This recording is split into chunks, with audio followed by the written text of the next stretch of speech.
Welcome to Education Matters, presented by the Public School Forum of North Carolina. I'm your host, Dr. Marianne Wolf.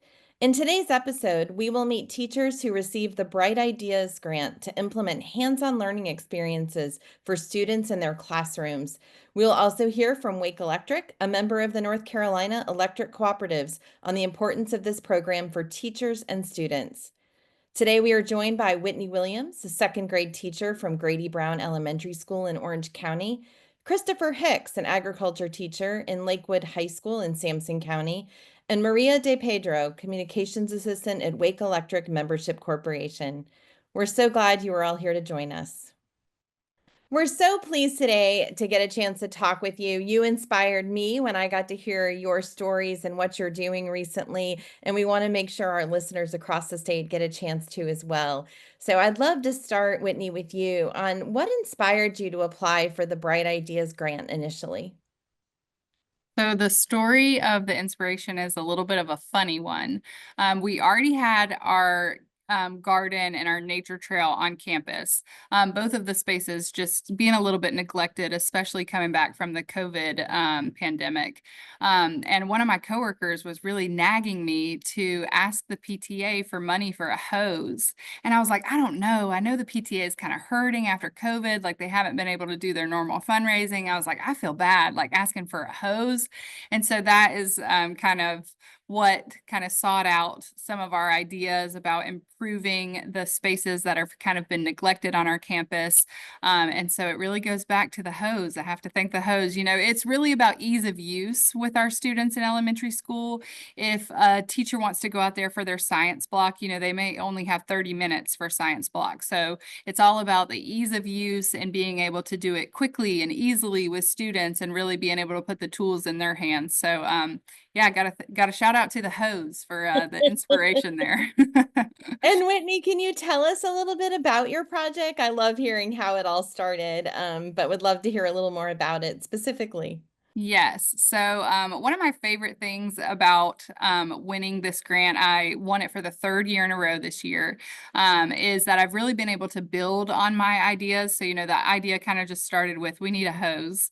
And then I was like, you know, we really need some more plants donated. We really need better soil. We really need compost. You know, the weed barrier has now been broken through and weeds are coming up everywhere and we're just fighting it constantly.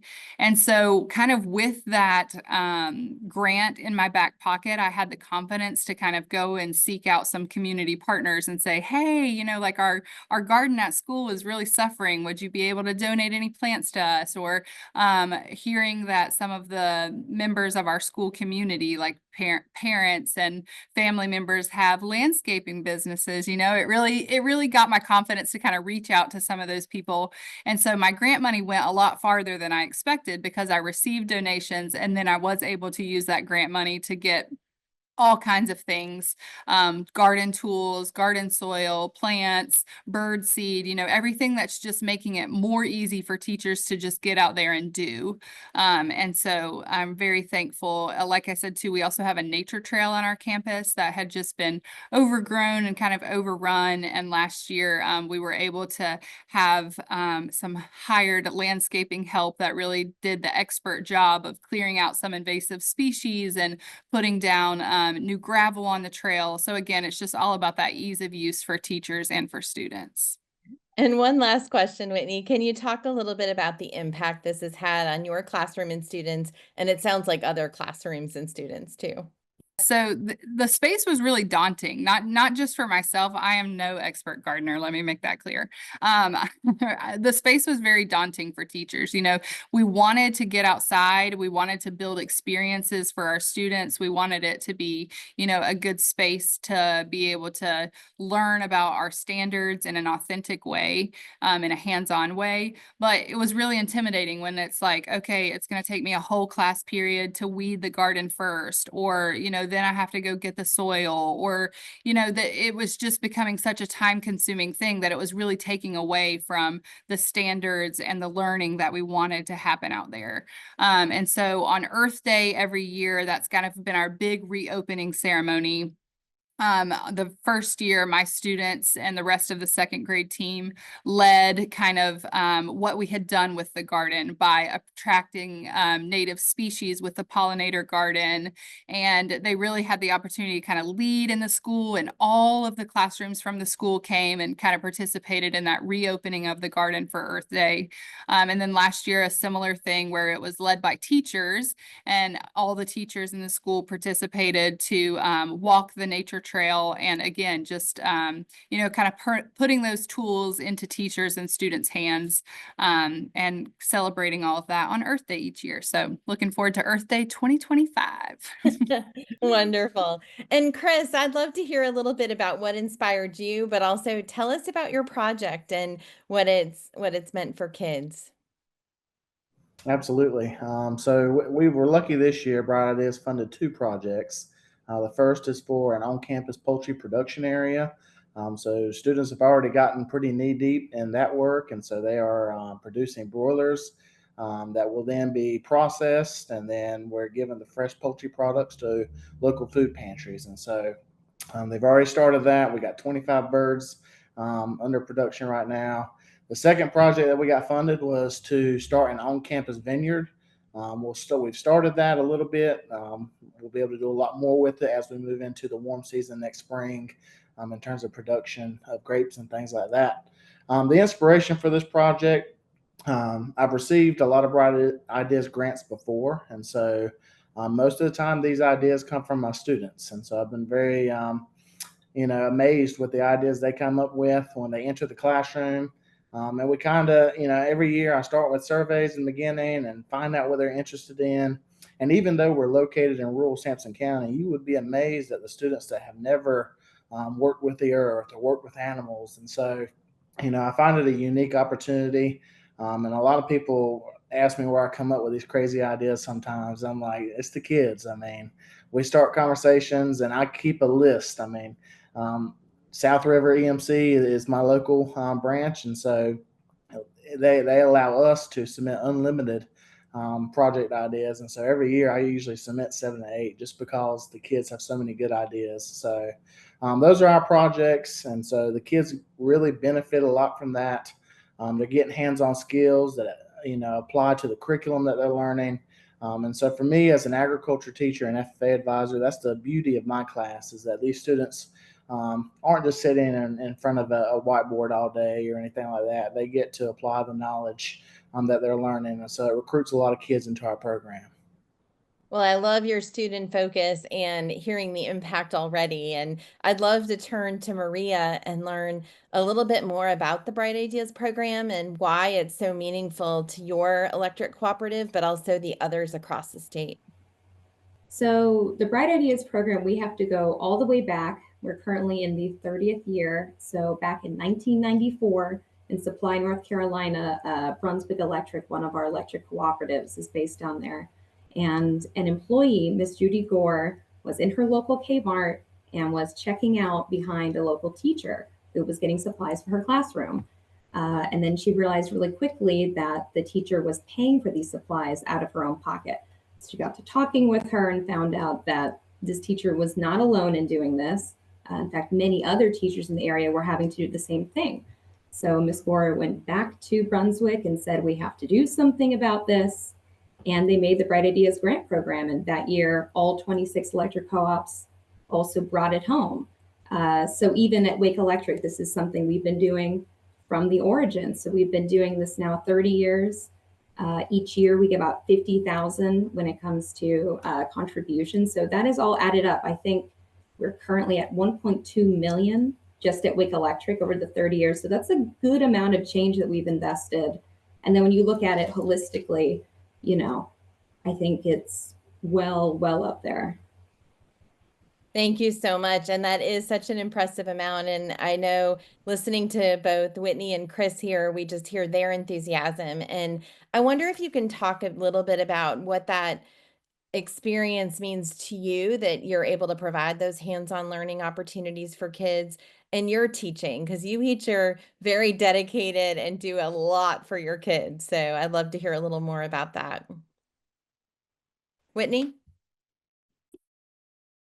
Yes, it means the world. I mean, I can dream up these ideas all day long, but having the resources to tangibly do those things for my students makes a world of difference. And, a lot of us as teachers, we're really invested in the community that we teach in. I've been at my school for 13 years now, and it becomes a community and a place that we really love and are pouring our heart and time and energy into.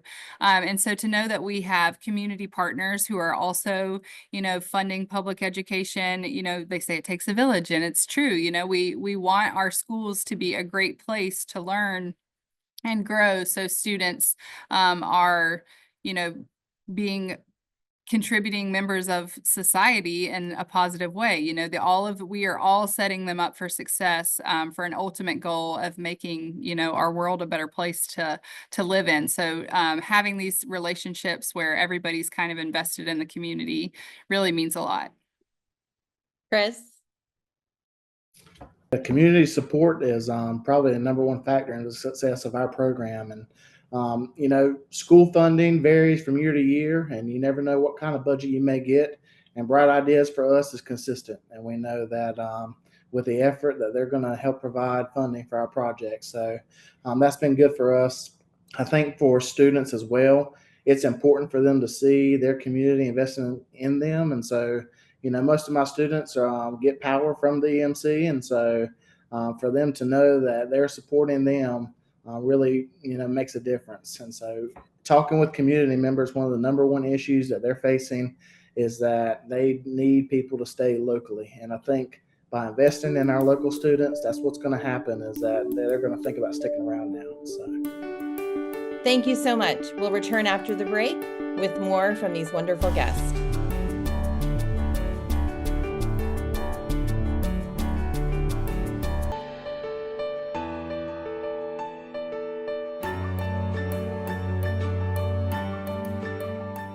Welcome back. We're so glad to continue our conversation about the Bright Ideas grants. And Maria, I wonder if you can share a little bit, like Wake, you all have gone ahead, Wake Electric, and invested year after year in this. And so I know there are others in communities that wish they knew like how to do that or are curious. And do you have any advice for them, like what to do if that's something they're interested in? Yeah, I think it all goes back to kind of the origin. I think something co-ops are really good at, and really any involved community partner is looking around and trying to fulfill a need in the community. So, Bright Ideas was something that happened really organically. We saw a need, it was something that we can do. And I think, speaking from the co-op perspective, I think we're uniquely qualified because, to Chris's point, we're so engrossed in the community already. We live in the community, we work in the community. It's something we're invested in. So for other community partners, I think it's about listening, seeing those opportunities, because I really think just even at the co-op anecdotally, we've been blessed just by people bringing them to us. I really can't say that that's something we've had to seek out, because it always just happens organically by listening and hearing from our neighbors of what they need. I just was thinking about how much, people across North Carolina want to make sure when their children graduate, they're prepared for life, right? And we know that there's so many different pathways that kids can choose to be successful. And when I look at the Bright Ideas work, I see a lot of ties to that, like how you're sparking interest and helping to create those pathways. And I wonder if you each could talk just a little bit about that connection, because I know, Whitney, your kids are young, right? And yet I'm sure there are some where what you've sparked will really change what they do. So we'll start with you, Whitney, and then Chris, and then Maria. I'd love to hear from all three of you on that. So a lot of the goal of the projects with the outdoor classroom at my school, they are about building experiences, building vocabulary, building language, building confidence. Like at this age in second grade in elementary school, I mean, we are setting them up to know what it feels like to be a student, what it feels like to feel success, what it feels like to feel failure sometimes. And so, it really goes back to like the character education that happens at school too.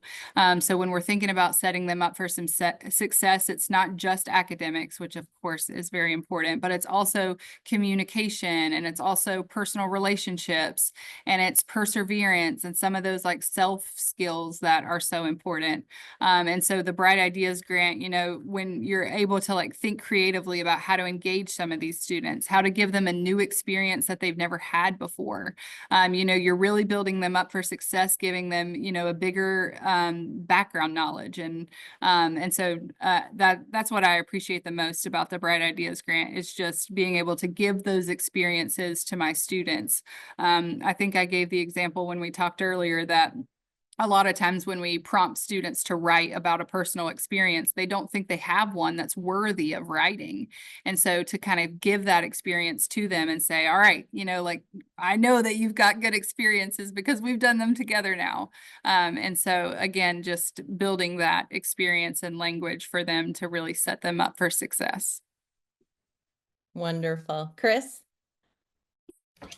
As a high school teacher, for me, a lot of it's about, just opening up their eyes to different career paths. And so even though I'm an agriculture teacher, most of my students will never enter an ag-related field. But the experiences they have in the classroom will improve them as a citizen, give them skills that they can use, so that, whenever they want to grow their own produce, they don't have to spend thousands of dollars, or, if they need home repairs, they're not paying an electrician $300 just to walk in the door. And so the Bright Ideas grants have helped a lot with that. There's only so much that teachers can do with chewing gum and a paper clip and a plastic water bottle when it comes to training students. And so I think that's the number one thing for me, is that when these kids are going through with these projects and they're learning in the classroom, is they're gaining skills so that they're going to be a better citizen, a better community member, a better employee when they exit my classroom. That's awesome. I love that. And so much is student focus, which it just keeps coming back to. And Maria, how do you all make that connection in all of this work, as teachers apply to careers? Yeah, so all of our grants, that's K through 12. So that's a big breadth of education, as you all well know.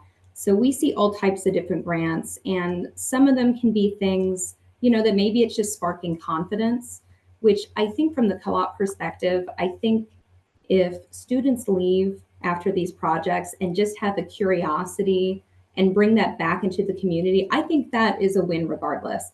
If, a high school teacher like Chris introduces them to a career path, then that's even better. But I think the co-ops just feel that giving students in our local communities that confidence is just going to have a ripple effect that we're going to also benefit from, because we also live and work in these communities, and we want to live alongside people that feel that way. So we hope that they bring those skills back and stay, as Chris said, in our area. And Maria, can you share just a little bit? There's going to be teachers who hear this and say, wait, I want to be like Whitney and Chris. How do they apply? And I know you can only talk for your specific area, but kind of that timeline might help too. Sure. So the good news is, despite what co-op you might belong to as an educator, application is going to be the same as far as timeline. So that's going to open up in April and it will close in September. I would also urge, if you have an idea already and you're thinking about it, go ahead and apply early. We always have an early bird deal where you might get drawn in for a winning. You never know. It could hurt. It couldn't hurt for sure. And then to find the specific eligibility requirements, search for your local co-op. They should have all the information. And I would definitely, obviously, encourage everyone to consider applying, especially if you've never applied for a grant before. We feel that this is a super accessible grant. It's a really powerful grant. So I think it's definitely worth a try. Thank you so much. And the power with these two teachers and then the hundreds of others, right, that have participated over the years is just unbelievable. So we'd like to close today and just thinking about the joy, I think, that the learning experiences you're building gives children, and hear about what gives you, Whitney and Chris, hope as an educator. I think for me, the biggest hope that I see is I have kids that come in every day and they're excited. And, it doesn't really matter some days what we're doing, but, they keep showing up. And so, oftentimes we hear, well, this generation isn't it, or they're off, but these kids work hard. And a lot of them, they are the future, and they're going to do very, bright things. So that gives me hope. And so that's why I keep showing up, because they keep showing up. Seeing the kindness, the curiosity, the confidence, the lights that come on, all of that gives me hope that we're just building a brighter, better world together. And so, seeing something through a 7-year-old or 8-year-old's eyes is unlike anything else. The excitement can go through the roof with just a simple walk through our nature trail, or, just pulling out a rainbow carrot out of the garden. If they've never seen a purple carrot before, you should hear this excitement when it happens. Again, it gives me hope that they're so excited, so curious, so kind, and it's a lot of fun. Well, I'm very grateful for all three of you, and just appreciate you spending time with us today. So thank you so much for being here. After the break, this week's final word.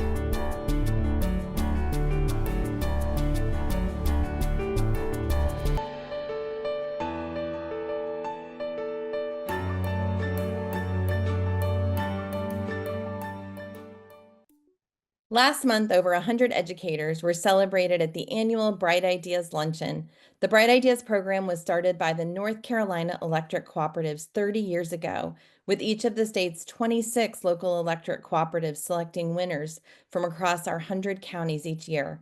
Since the program's inception, $16 million in Bright Ideas grants have been awarded to fund over 15,000 innovative learning projects benefiting 4 million kids.